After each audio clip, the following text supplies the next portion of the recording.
অন্যান্য জিনিস আদায় করা, যেরকম মনে করেন হজ, সিয়াম বা রোজা, যাকাত বা অন্য কিছু বালিগ হওয়ার পরেই করতে হয়, ঠিক না?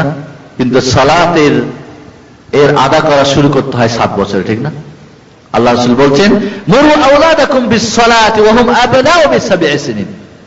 ভালো করে পয়েন্টগুলো একটু বোঝার চেষ্টা করেন বন্ধুগণ। 7 বছরে তোমাদের সন্তানদেরকে নামাজের আদেশ করো।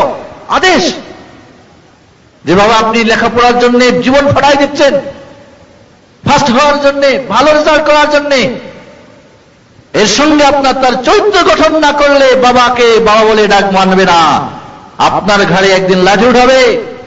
ওই সন্তানের যদি কামাই খেতে চান, ওই সন্তানকে যদি আপনি সত্যিকারে তার কাছ থেকে আপনি ভালো ব্যবহার পেতে চান, 7 বছরে তাকে সালাতের আদেশ করেন। 7। এখানে আরেকটা কথা আপনাদের বলবো, এর আগে অনেক আপনাদের বলছি, যে এই যে সময়টা বয়সটা নির্ণয় করবেন, এটা চন্দ্র মাস হিসাবে।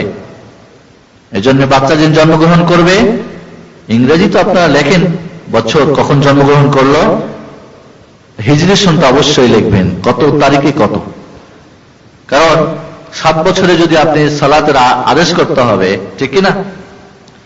যদি ইংরেজি বছর হিসাব করেন, তাহলে প্রতি বছর ইংলিশ বছরে 10 দিন বেশি হয় হিজরি বছরের চাইতে, ঠিক না? চন্দ্র বছরের চাইতে আপনি যদি খ্রিস্টাব্দ বছর গণেন, তাহলে 10 দিন বেশি হবে। তাহলে 7 বছরে 70 দিন। তাহলে আপনি যদি ইংরাজি বছর হিসাব করেন, তাহলে 70 দিন পরে আপনি আদেশ করবেন, ঠিক না? তো রাসূলের এই আদেশটা আপনি যদি ইচ্ছা থাকে, তাহলে আপনার এই হিসাবের গন্ডগোলের কারণে 70 দিন পরে আপনি শুরু করছেন, নিঃসন্দেহে এটা একটা আপনি এই 70 দিন পাপের ভাগী হবেন কিনা? এজন্য আজকে থেকে ভালো করে বোঝেন, যাদের হিসাব নাই ইংরাজি মোটামুটি চেষ্টা করে একটা তারিখ বাইর করে দিয়ে রাখবেন, ঠিক আছে? এবং যেই মুহূর্তে 7 বছর বয়স পড়বে, সেই দিনই তাকে নামাজের আদেশ শুরু করবেন। বাড়িতে যদি না থাকেন, বিদেশে থাকেন, চিঠির মাধ্যমে জানিয়ে দেবেন, আমার ছেলে বা মেয়ে অমুক দিন জন্ম, অমুক তারিখে এত বছর পূর্বে 7 বছর আদেশ শুরু করে দেবে, ঠিক আছে? ওয়াদরিবুহুম আলাইহা ওয়া হুম আবনাউ বি-10 সিনিন।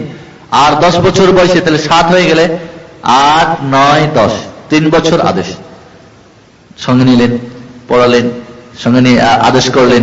কোনদিন হয়তো ফজর ছুটলো, কোনদিন অমুকটা হলো, বা সেই আপনার চলতে থাকলো আদেশ। ঠিকমতো আপনার দায়িত্ব যদি পালন করেন, 3 বছরে সালাতের মহাব্বত তার অন্তরে হবে না? হবে না? হবে না? অবশ্যই।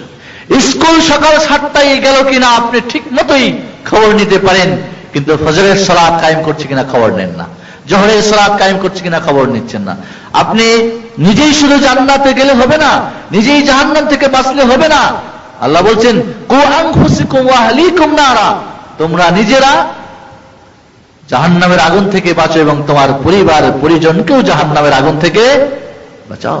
কিয়ামতের দিন আপনাকে শুধু জিজ্ঞেস করবে না, বরং আপনার পরিবারের সকল সদস্য সম্পর্কে আপনাকে জিজ্ঞাসিত হতে হবে।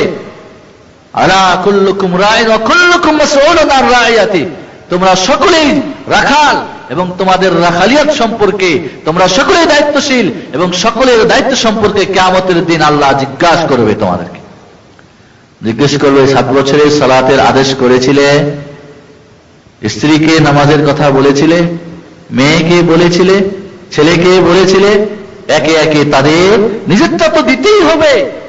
কি করেছি না করেছি, আমার পরিবারের যাদের দায়িত্ব আমার হাতে, যাদেরকে পরিচালনা করার দায়িত্ব আমার হাতে, তাদের সম্পর্ক আপনাকে কিয়ামতের দিন জিজ্ঞাসিত হতে হবে। সেদিন আল্লাহর কাছে কি বলবেন?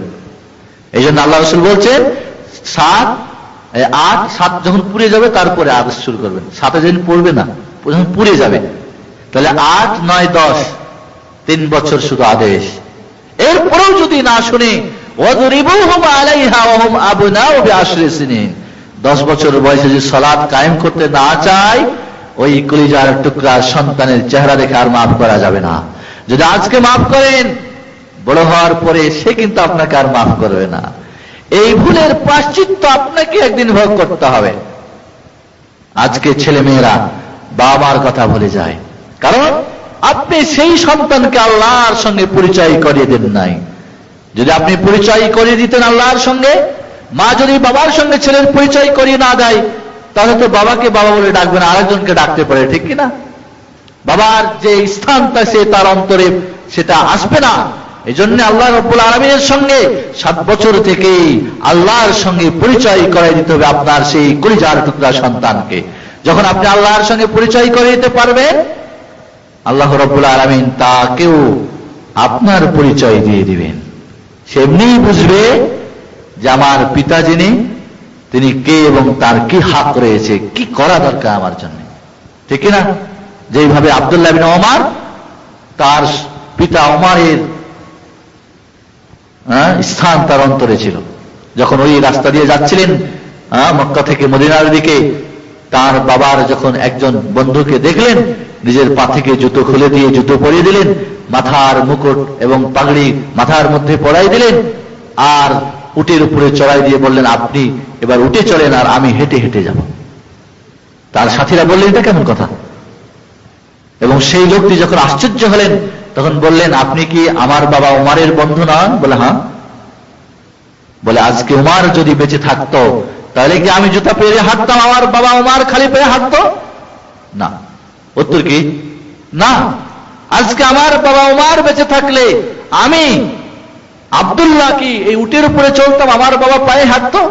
না। আজকে আমার বাবা উমার বেঁচে থাকলে আমি কি এই পাগড়ি পরে রৌদ্র থেকে বাঁচতাম আর আমার বাবা উমারকে রৌদ্রে হাঁটাতাম খালি মাথায়? না। তাহলে হে উমারের দোস্ত, আপনি আমার বাবা তুল্য।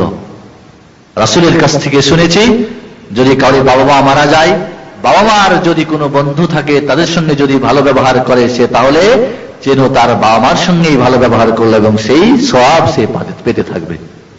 বলেন আল্লাহু আকবার, সুবহানাল্লাহ।